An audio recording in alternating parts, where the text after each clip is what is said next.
just too apart in the middle where it drags a little with the shitty office stuff. But I'm like, well, I guess if I really won't have any work to do and have that long flight and leaving.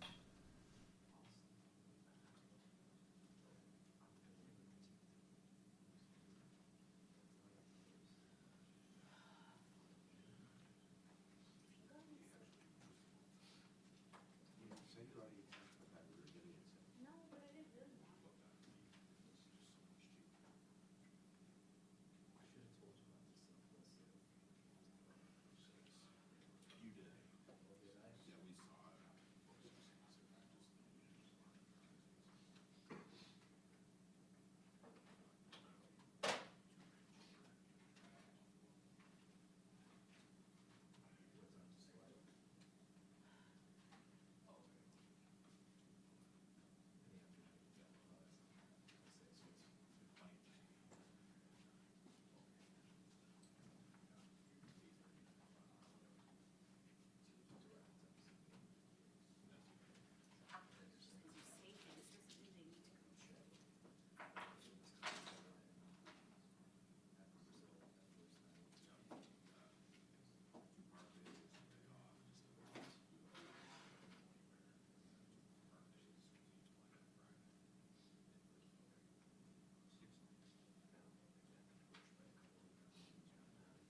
I had to keep balance.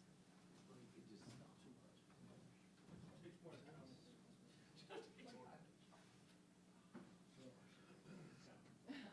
Oh, so fast.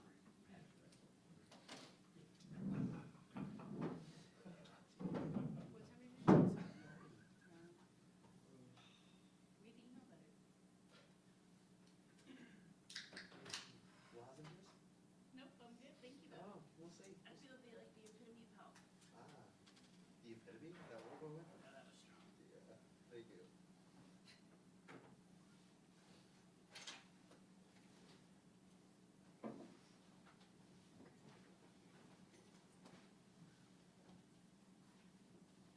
Sunday night game, huh?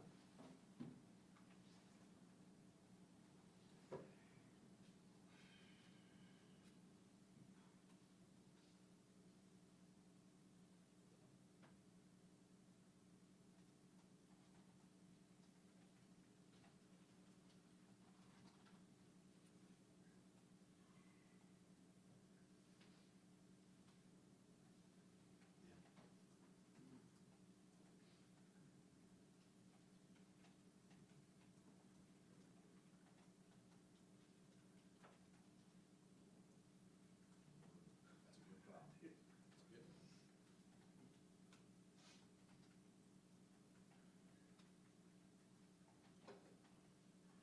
They should.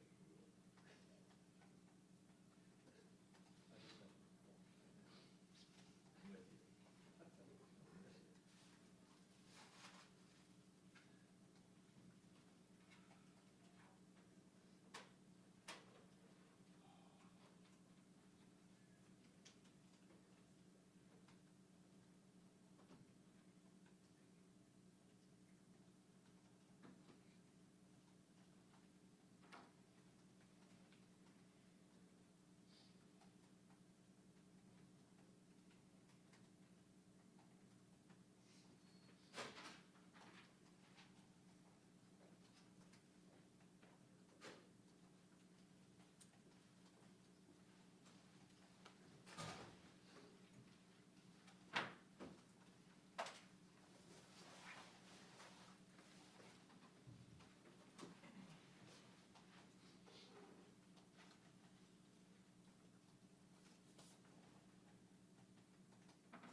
the replies.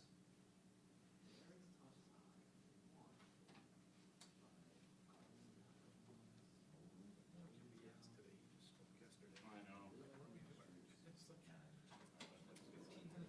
I think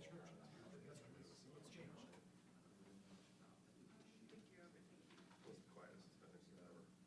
That's objectively. Okay. With this many people here. There's just not much to say, I guess.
Yeah, because in the likely, like Joe was saying, in the scenario that they win out and don't make the playoffs, it includes the Browns winning at least 2 games.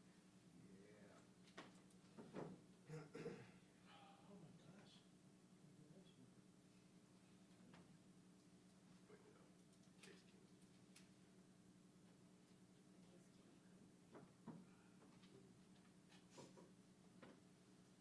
Is Stroud not gonna play? He's still in protocol. I mean, TBD. Who's that? Stroud. TBD. Oh. Nobody knows. Hey, Brino, I like what you just did. What I did, I like your tweet. Okay. I didn't like your mic check earlier. I thought that was terrible. That's not necessary. That's not what's in my head. Yeah, I'm saying, it's flowing. Starting to get.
All right, good afternoon. I'll give you an injury update here as we get started. So, first of all, Vaughn is not here today. Vaughn's tending to a family funeral that he has.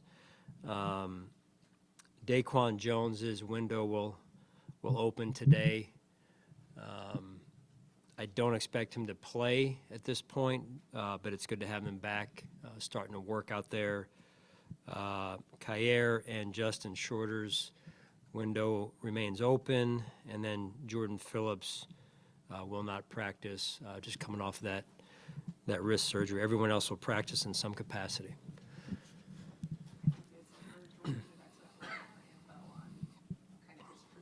Yeah, I don't right now. I just haven't had a chance to connect with Nate just due to the short week here yet.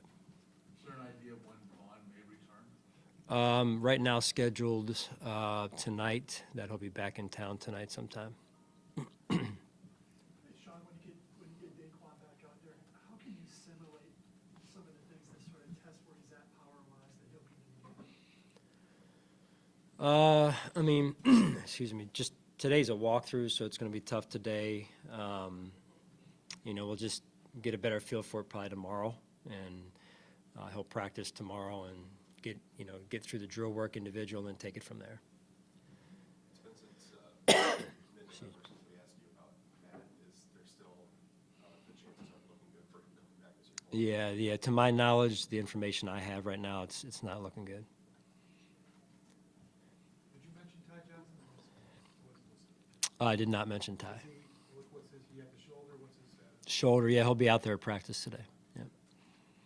Point to the change, if you can reflect back, I know you didn't do the main scouting on him, but coming out of Georgia, knowing that he was, involved in that backfield, sharing the backfield there, what did you see? And did you see the potential in him coming out of college and after winning a national championship?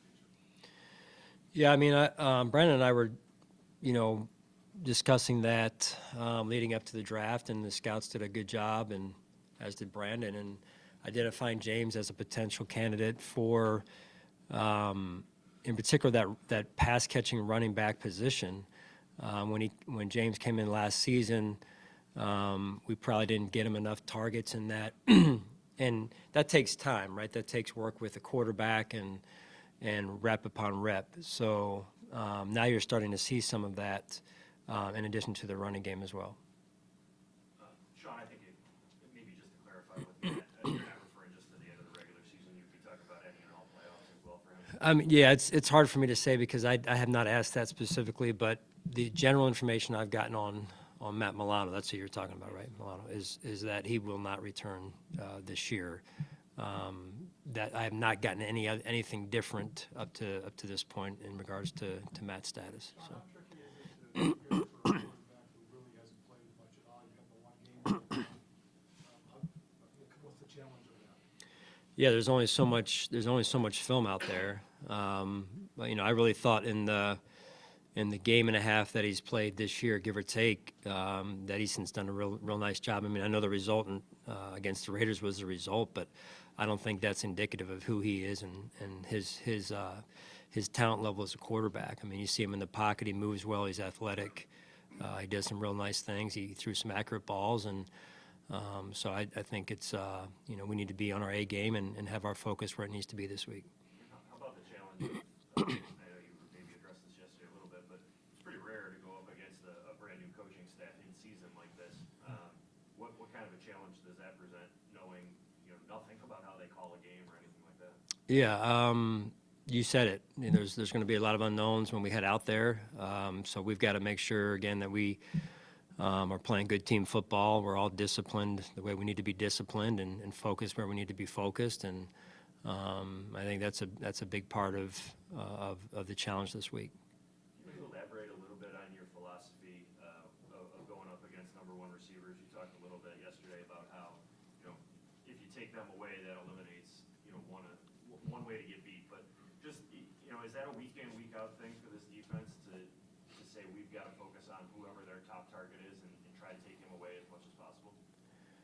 Well, that's what you try and do. You're not always successful with it. I think our guys have done a good job to this point managing that, and I think that's the quickest way to get beat is usually with the number one receiver, at least through the air, obviously. So, we try and be pretty intentional about that. In 2021, and I may be wrong on this, but your path to the playoffs was clear, win out and you're in. It's not so clear right now the way things are muddled. How does the uncertainty, or does it change anything, just not knowing that your path is not guaranteed? We're just focused on the Chargers right now. We can't control anything that's outside of our control, and we just have to focus on the Chargers right now, because if we don't handle that, then all that other stuff is not going to matter. Sean, is there a danger, not the word, but a team that lost the way they lost the last game? Do you have to consider that at all? That's going to be a team that's like Denver, got killed, and they came back and won their next game. Is this something you got to think about with the Chargers coming off a loss like that? Well, this is the NFL, so you have to take every measure each week to play your best football, whether it's last week or this week, because if you're not on your A game, it shows up rather quickly, and then you head to the buses with sour faces and everything. So there's a way to get the results in this league, and it starts with putting in the work and earning the right to win. Sean, what does a win like the Dallas game, this weekend do to maybe solidify that? Solidify. It's one thing to be confident, it's another thing to go out and execute the way you guys did in all phases against the Cowboys. At this point in the year, especially given what this team has been through, how much is that, whether it's build confidence or whatever, how do you view what that game can do to propel you down? Yeah, I mean, I think it should help confidence, number one. Beyond that, though, the good teams do it more than once, and I think that's where our focus has to be this week is doubling down on the focus, doubling down on the execution, really the preparation that leads to the execution, the details we have to have on game day, and I mean, listen, it's a short week for us, right? They're coming off of 9-10 days rest roughly, and we're coming off of 6 days rest, so we've got to have a good week of preparation here. Sean, going into the season, middle linebacker was a storyline that we've talked about a lot. Is Terrell Bernard maybe exceed even your expectations, not only playing, but just leading your defense? I mean, to come in and do what he's done, A, as a player, B, as a leader of our defense, that's a big piece of the job, right? And when it's probably really 50-50, part leadership, the other 50% is making your own plays, and he's done well in both of those areas, and he knows and he wants to, as much as anybody, continue to improve his game. And really, for us as an entire football team, that's our goal, is get better every week. What has stood out about Johnson that he's been able to sort of solidify that role? He's stepped up his game. He really has, and that's been fun to watch. The week that there was a week after Matt went down, and then, the game even Matt went down, and we kind of went back and forth between Tyrell and I believe it was Dorian at the time, and then for maybe a few weeks or 1 or 2 weeks after that, and then to T-Dot's credit, he stepped up and became very consistent, and he's done that ever since. So it's been fun to watch, and I'm extremely proud of him. What's your view on Khalil Mack and if he can continue to throw up the production he does this deep in his career? Yeah, you talk about difference makers in the NFL. He's one of them, and he's been doing it for a long time, and that you turn the tape on, that hasn't changed. You talked about identity and how long it takes for a team to find its identity, given the fact we're this part of the season and how the team's played over the past couple of weeks with its backs against the wall. Is the identity of this team becoming more clear? I believe it is. Yeah, I believe it is, and it starts with days like this and goes right on, taking it one day at a time and 1 week at a time. We've got to be very intentional about what we're trying to do and how we're trying to get it done this week. Thanks, guys.